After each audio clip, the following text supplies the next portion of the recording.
Hi viewers, আপনাদের জন্য আজ অন্যরকম একটা ভিডিও আনলাম। দেখেন, RTV অনলাইন পত্রিকার খবর। অন্যরকম একটা ভালোবাসার নিদর্শন।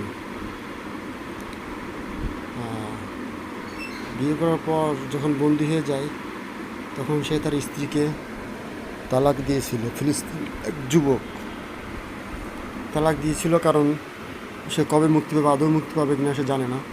তাই তার স্ত্রীকে তালাক দিয়েছিল, যাতে সে সুন্দর জীবনযাপন করতে পারে, তার একাকিত্ব দূর করার জন্য, তাকে যাতে সারা জীবন একা থাকতে না হয়, যাতে সে জীবন সঙ্গী নিয়ে সুখে শান্তি থাকতে পারে। নিজের স্ত্রীর প্রতি ভালোবাসা থেকে সেটা করেছিল।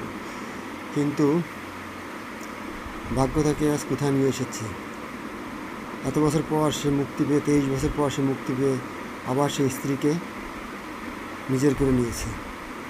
স্ত্রীও এতগুলো বছর ধৈর্য নিয়ে স্বামীর জন্য, তবুও তাকে ছেড়ে যায়নি, তাকে ভুলে যায় নাই। অদ্ভুত একটা ভালোবাসার নিদর্শন ফিলিস্তিনের এই দম্পতির। ইতিহাস হয়ে যাওয়ার মতো একটা ঘটনা। আপনারা কি দেখছেন জানি না, হয়তো অনেকেই দেখেছেন, আর